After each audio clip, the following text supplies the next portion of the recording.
अवधूत चिंतन श्री गुरुदेव दत्त. श्री स्वामी समर्थ. माझ्या स्वामी भक्ती चॅनलमध्ये सर्वांना नमस्कार. उद्या आहे कामदा एकादशी. चैत्र महिना सुरू झाला आहे. चैत्र महिन्यातली ही पहिली एकादशी म्हणजेच कामदा एकादशी. या एकादशीचं व्रत पूर्ण केल्याने मनोकामना पूर्ण होतात. त्याचबरोबर अखंड लक्ष्मी मातेचा आपल्याला कृपा आशीर्वाद देखील मिळतो. त्यामुळे या एकादशीला कामदा एकादशी असं म्हटलं जातं. यावर्षी कामदा एकादशी ही उद्या आहे. त्याचे महत्त्व काय आहे, त्याचबरोबर त्या दिवशी काही उपाय केले तर तुमच्या सर्व काही इच्छा पूर्ण होणार आहे. कुठले उपाय करायचे आहे हे जाणून घेण्याआधी तुम्ही माझ्या स्वामी भक्ती चॅनलला सबस्क्राईब नक्की करा. बघा, कामदा एकादशीचे व्रत करणाऱ्या व्यक्तीला 100 यज्ञासमान फळ मिळते. हे व्रत केल्याने मनातल्या सर्व इच्छा पूर्ण होतात. त्याचबरोबर काही उपाय देखील करणं तितकंच महत्त्वाचं आहे. त्याचबरोबर हजारो वर्षाची तपस्या, मोठे दान इत्यादींपेक्षा कामदा एकादशीचे व्रत जास्त फलदायी असल्याचं देखील म्हटलं जातं. त्याचबरोबर कामदा एकादशीला फलदा एकादशी असं देखील म्हटलं जातं. तर 19 एप्रिल 2024ला एकादशी साजरी केली जाणार आहे. एकादशीच्या पूजेसाठी योग्य वेळ ही सकाळी 5:51 ते 10:43 असणार आहे. तर या दिवशी कुठले उपाय करायचे आहेत ते पाहूया. असं म्हटलं जातं की या दिवशी व्रत केल्याने माणसाचे सर्व दुःख दूर होतात. यासोबतच कामदा एकादशीचं व्रत आणि पूजा केल्याने भगवान विष्णू व्यक्तींच्या जीवनातील सर्व अपूर्ण इच्छा पूर्ण देखील करतात. बघा, एकादशीला विशेष असे महत्त्व आहे.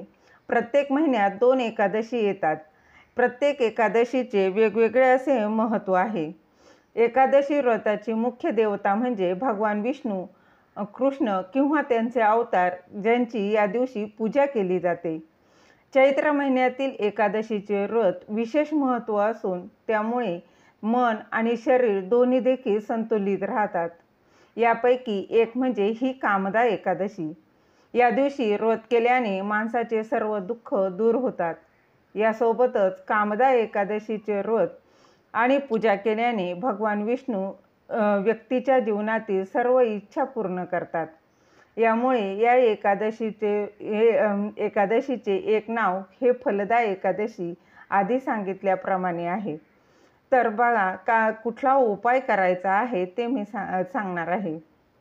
तर कामदा एकादशीच्या दिवशी सुख आणि समृद्धीसाठी काही उपाय केले तर तुमच्या जीवनातील सर्व अडथळे नक्कीच दूर होण्यास मदत होणार आहे. जर तुमच्या वैवाहिक जीवनात काही अडचणी येत असतील तर कामदा एकादशीच्या दिवशी भगवान विष्णूंसमोर हळदीच्या 2 हळकुंड अर्पण करायचं आहे. असं केल्याने तुमच्या ज्या काही समस्या आहेत त्या लवकर दूर होण्यास नक्कीच मदत होणार आहे. त्याचबरोबर कामदा एकादशीच्या दिवशी गरजू लोकांना हरभरा डाळ आणि मिठाई नक्कीच दान करावी. परंतु दान करताना त्या व्यक्तीला खरंच त्या वस्तूची गरज आहे का, अशाच व्यक्तीला दान करावं. दानाला देखील अतिशय महत्त्व आहे. असं केल्याने तुमच्या जीवनात आनंद येईल. जर तुम्हाला जीवनात प्रगती करायची असेल तर उद्या कामदा एकादशीच्या दिवशी ओम नमो भगवते वासुदेवाय नमः, ओम नमो भगवते वासुदेवाय नमः या मंत्राचा 108 वेळा जप करावा. जप करताना स्पष्ट व शांततेने करावा. त्याचबरोबर भगवान विष्णूंसह देवी लक्ष्मीचा आशीर्वाद मिळवण्यासाठी या दिवशीच्या पूजेमध्ये भगवान विष्णूंना पिवळ्या झेंडूची फूल अर्पण करावे. त्याचबरोबर कामदा एकादशीच्या दिवशी भगवान विष्णूंच्या मंदिरात मोराचे पंख किंवा मुकुट अर्पण करावा. भगवान विष्णूंचे मंदिर नसेल तर तुम्ही आपल्या घरातील बाळकृष्णाला देखील अर्पण करू शकता.